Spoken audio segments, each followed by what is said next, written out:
The noise scared me. The room dark, black with only elements of red guises, and slight white lines protracting from some corners. I heard the solemn sound of a gong slighting against the protraction of my earlobe, and whilst this fear was instilled within me, I felt turned on. I was excited. I saw candles with their black voids seeping down onto the altarpiece, and I was placed on a chair to simply watch. Silver chalices were dotted onto the altarpieces. The candles stood still in elegance, the only light within the room, and I began to see his shadow.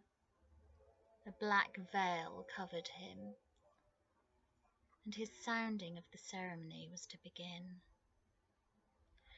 I was drawn to each klaxon of the noise. Each corner, each section of this room became a sanctuary, became our domain. We were now within a sacred space. Was he paying reverence to her? Was he worshipping her? The klaxons became louder, and I began to tremble. Yet strangely, I had witnessed this before. I simply had not recognized it.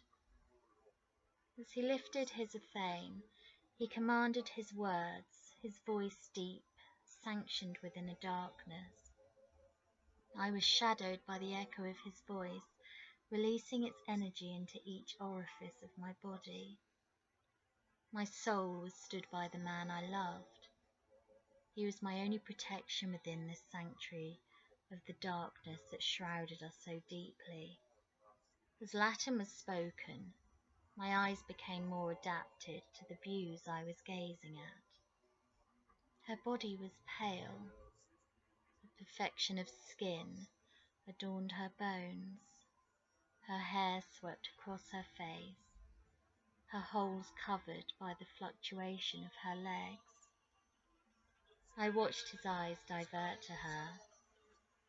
He watched her skin, her flesh, and I saw his desire. I was not jealous. I could not be, for we shared this together. Words continued to be spoken. I was manifested within flesh, and as the chalice was lifted above his arm, we focused on what we were worshipping. What is it he was worshipping? Was it her? Was it him? The spirit of sex, the mortification of flesh. Our love entwined with the freedom we allowed one another. But what were we summoning? It became of little matter as I further continued to listen, to feel his hand upon mine, and his eyes as they drew themselves into my soul. I felt safe within his stance, so darkness was of no fear within his presence.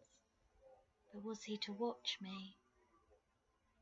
Was I to be the girl, the woman? Was I to be fucked as he watched, and his only punishment was to simply succumb to my legs glistening, my whole being fucked so deeply by others?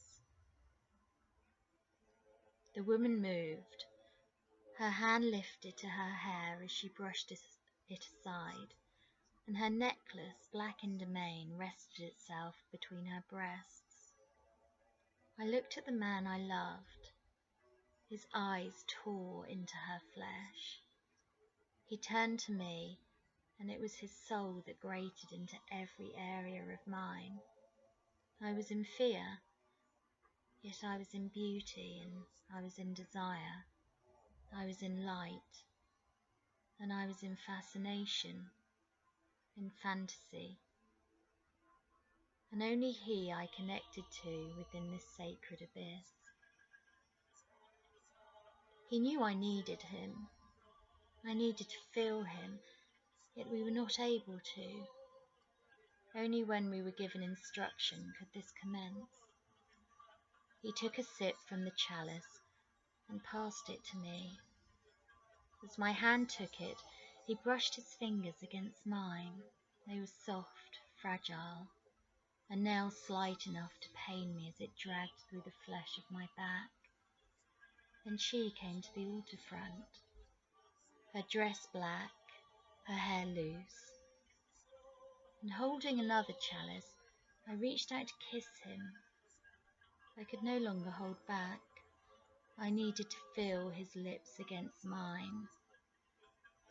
I needed to connect physically, for my soul had connected as soon as we had entered the room. The desire built within his pores. His sweat pulsated its scent through me. He was excited, and his fingers dragged their signature over the delicacy of my flesh. I wanted his flesh, his mind, his control. Was he to pin me down? His own arms showing me how to heal, how to feel again, how to fuck. Had I forgotten this art of love, this art of desire? To feel so deeply, so hard that every particle of my flesh became at peace, at one with his own. The words became into singular diversions.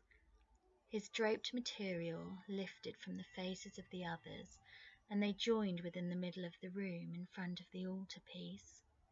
They poured liquid from a beautifully ornate bottle.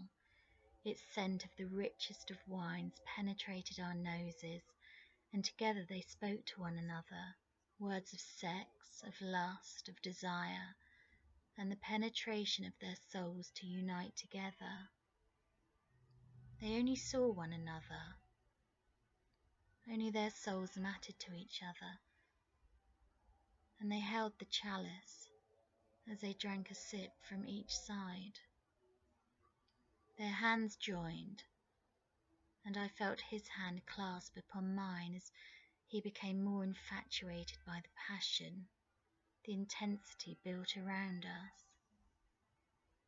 He needed to feel me around him. He desired to watch the women touching, the man and the woman combine, their sex culminating in the beginning of a desire to feel each other, to roll into one another, and continually seeking the one whom our souls connected with viciously. Her body, it deemed itself to be one of beauty as she continued to lay above us.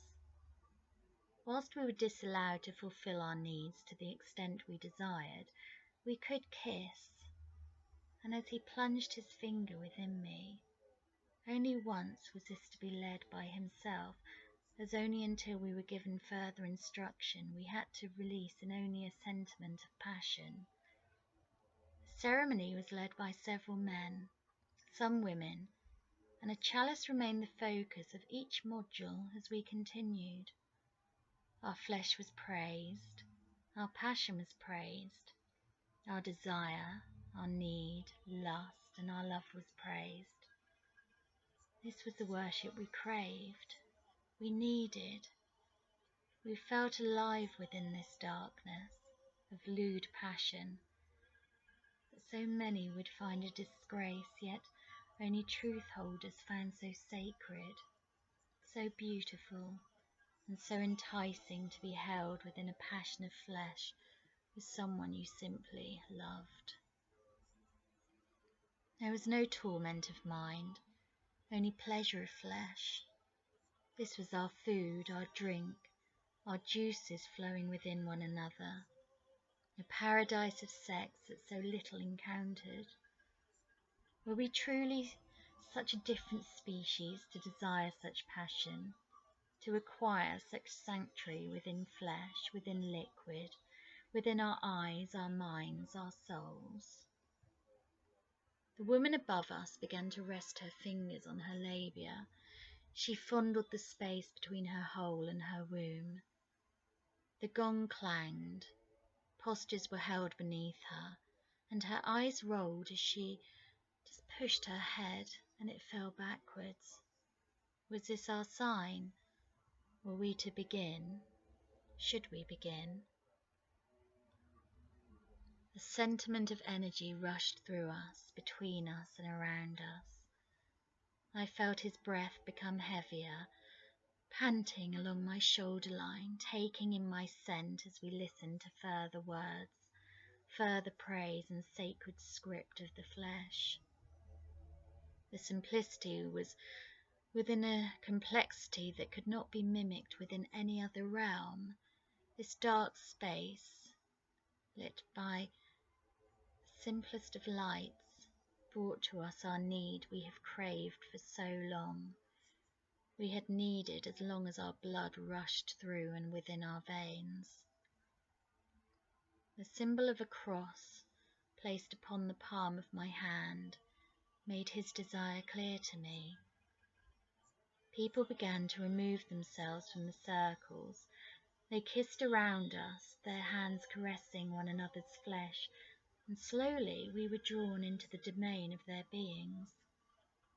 A nervous trepidation rushed within us, and we clenched upon one another's hands, our fingers interlinked, and we did not dare to trespass into any other's caress as we began our own. He led me. He became my master, my commander, and he simply looked within me as he told me to suck him before a whore of his choosing took over, as he would watch upon me the altar laid bare. I rested myself to my knees, my hands placed upon the sides of his calves, and I took him into my mouth. I cradled him within my flesh, my throat, and I swallowed him solely within me. He shuddered and looked down to me as I lifted my eyes to engage with his. The lights flickered, more candles were placed around this space, and whores began arriving by his side. He chose one, then two.